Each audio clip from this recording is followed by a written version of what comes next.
à calculer. D'accord. Merci, merci, Merci docteur Abdou Aziz, pour la contribution. Mais si tu veux, tu peux prendre la parole. Aujourd'hui, on t'entend bien. Ah, d'accord. En fait, j'ai suivi depuis le début, mais puisque en même temps, je regarde ce qu'on fait à Néonat. Oui. C'est dans ce sens que je ne l'ai pas fait. Mais ma seule contribution était le fait de faire un tableau récapitulatif des besoins. C'est sur la base de ça que nous apprenons à faire les perfusions. Et puis, proposer aussi un tableau pratique sur l'introduction de l'alimentation entérale ou orale. De cette façon-là, ça peut être aussi un petit document de poche à partir duquel on pourrait travailler. Ils ont proposé un sur les tranches de poids. Bon, chaque hôpital à peu près, selon ses réalités, a fait son propre tableau, mais quand même, c'est utile quand même d'avoir ce type d'éléments dans nos poches. Maintenant, vous avez rappelé les recommandations de l'ESPAN. Je crois que dans ces recommandations, il y a un tableau d'ailleurs qui diffuse. Il y a un tableau, tout à fait. Même moi, j'ai celui de... Oui, vas-y, continue. Voilà. C'était ce que je voulais ajouter. D'accord. Et en pratique, par rapport à votre expérience pratique de la nutrition entérale, qu'est-ce que vous faites? En fait, dès que le patient arrive, s'il est stabilisé sur le plan des détresses vitales, on commence l'alimentation entérale, quitte à aller récupérer le lait maternel en maternité, pour demander aux parents de nous le ramener. Donc, quelle que soit la quantité de lait maternel qu'on aura, on va la prendre. Donc, ça, c'est la première des choses. Deuxième chose, c'est qu'on alimente, disons, souvent au rythme de 8 repas par jour. Donc, 8 à 10, pas plus. Parce que, bon, sur le plan de la surveillance, c'est un peu difficile. Mais particulièrement pour les grands paiements, une fois qu'on dépasse la MEF, on met une pousse seringue électrique. Et on commence par une alimentation 2 heures sur 3. On essaie de s'adapter, on complète par une perfusion pour couvrir l'ensemble des besoins. Et on s'adapte. Au-delà de 1200, on essaie de voir est-ce qu'on peut raccourcir la durée de l'allaitement à 1h30 à 1h pour voir. Une fois s'il tolère bien, il n'y a pas de souci. Et à partir de 1400 grammes, on commence l'alimentation orale directe. Et souvent aussi, on prend en compte ce que j'appelle le terme de naissance et on évalue d'abord la qualité de la coordination socio-respiration. Donc, quelquefois, on se retrouve très, très souvent avec un bébé pour lequel une partie de son alimentation passe par la sonde, l'autre partie passe par la sonde. Et on fait tout ce qui est possible, disons, pour se séparer de la perfusion très rapidement. Déjà, c'est un risque important.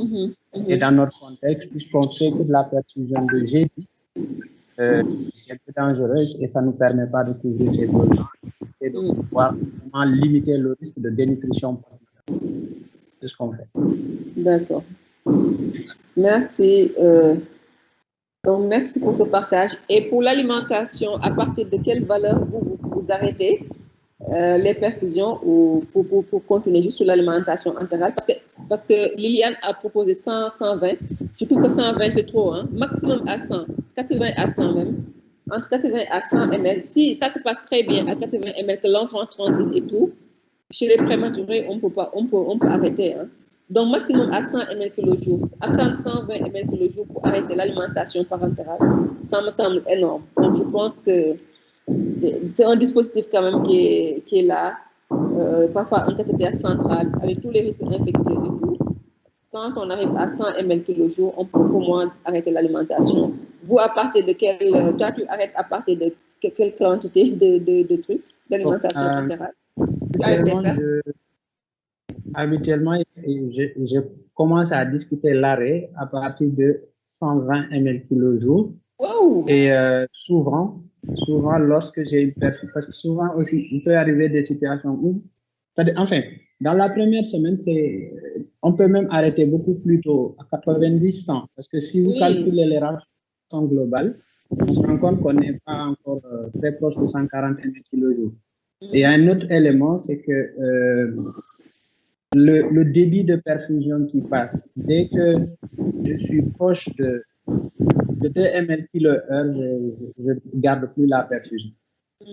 Donc, il y a ce côté-là. Mais pour les bébés qui ont dépassé une semaine, dès que j'ai atteint les 110, 120 très bien tolérés, je peux enlever la perfusion et je regarde. Et on surveille un peu plus. Bon, on essaie de voir s'il n'y a pas une perte pondérale le lendemain qui dépasse les 5%, il n'y a pas de souci. S'il a bien toléré, on monte, mais on explique quand même, attention, surtout que les équipes soient vigilantes à ne sauter aucun repas, surtout, à être très vigilant par rapport à la tolérance, quitte à ce que le gap soit mis par voie orale, mais via une pousse seringue électrique, comme ça on se sépare de la perfusion. Okay. On fait ce qu'on peut pour éviter les perfusions le plus possible. Bon, au-delà de 100 pour moi, c'est énorme. Je pense à 100 quand même, on peut arrêter. À 100 ml d'apport par voie entérale, on peut vraiment arrêter les perfusions. Maintenant, après, ce qui pourrait aider, c'est qu'on ait des substances pour enrichir le lait en fait maternel. C'est ça peut-être hier, ça a fait l'objet d'une discussion. Et c'est ça qui manque en fait, les substances protéiques ou bien les huiles. Hein. Je leur disais que le professeur Faye faisait venir en France de l'huile, de l'usiocate, qui est une huile riche en oméga 3, qu'il utilisait pour enrichir le lait maternel, il me semble, on en avait parlé. Et même, il y a de l'huile qui est vendue en pharmacie.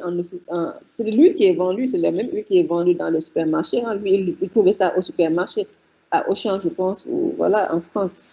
Donc, ça peut permettre d'enrichir le lait. Maintenant, les substances protéiques, on n'en a pas. Il y a Yacine qui lève la parole. Yacine, attends un instant, après tu vas intervenir. Maintenant, aussi, on a parlé tout à l'heure de l'alimentation continue. Je disais que c'est quand même pas physiologique d'avoir une alimentation continue. Est-ce que toi, en pratique, tu le fais, Abdelaziz? Non. Ouais. Non. Pas très physiologique. 2 heures sur 3, ouais. 1h30 sur 3, oui, 1 heure sur 3. Avec des plages de repos quand même. D'accord, ok. Voilà. Okay. Yacine, oui. Enlève ton micro, oui. Oui, professeur, merci pour la parole. C'était juste une question. Parce que dans certaines structures, on voit que des fois, on utilise l'huile de tournesol. Oui, pour enrichir un peu les prématurés. Je pense que c'est utilisable. C'est vrai que l'huile qui était utilisée à ma connaissance, c'était le lysiocate. C'est une huile qui est riche en oméga 3, mais qu'on ne trouve pas au Sénégal. Maintenant, il faudrait qu'on voit si par rapport à l'huile de tournesol, c'était... Je sais que par contre, l'utilisation de l'huile de tournesol pour le massage des prématurés, ça, je l'ai appris avec feu le professeur Mamoudou Fall dans mes premières années d'internat en pédiatrie. Lui, de façon... C'est utilisé, lui, pour le massage et tout. L'huile de tournesol, mais par contre, pour enrichir le lait, je n'ai pas l'expérience, mais à mon avis, ça ne doit pas être une mauvaise chose. Je peux quand même faire un peu pour regarder par rapport au lysiocate et l'huile de tournesol, les concordances pour savoir si effectivement c'est utilisable ou pas. Quand tu dis dans certaines structures, c'est où? À Pikine, on utilise l'huile de tournesol. Ouais, c'est vrai que si Dianaba était il y a Marcel qui veut intervenir sur cette question-là. Oui, Marcel. Bonjour, professeur. Oui, bonjour, Marcel. Concernant l'huile de tournesol, j'ai eu à utiliser une fois, mais tous les bébés qui avaient reçu cette huile ont eu la diarrhée toute la nuit. D'accord. C'était où? À Daladiam. À Daladiam, d'accord, ok. Bon, si c'est utilisé dans 2 structures de néonates, c'est parce que les néonates ont vu l'expérience ailleurs. Maintenant, c'est vrai qu'en termes de troubles digestifs, peut-être que les quantités, il fallait revoir les quantités, essayer d'y aller progressivement. Peut-être ça aurait permis de limiter les dégâts, entre parenthèses. Il y a une deuxième main qui s'est levée. C'est qui? Il faut qu'elle descendre, faire baisser ta main. Et l'autre main, c'est qui? C'est Auxil, professeur. Auxil, oui. Bonjour, professeur. Oui, bonjour. Au fait, nous aussi, nous avons utilisé l'huile de tournesol à Roi-Baudouin. Oui. On a utilisé. Ça a donné des bons résultats. Maintenant, je voulais savoir, est-ce que c'est systématique chez tous les prématurés ou les enfants qui ont un faible poids de naissance, ou bien c'était au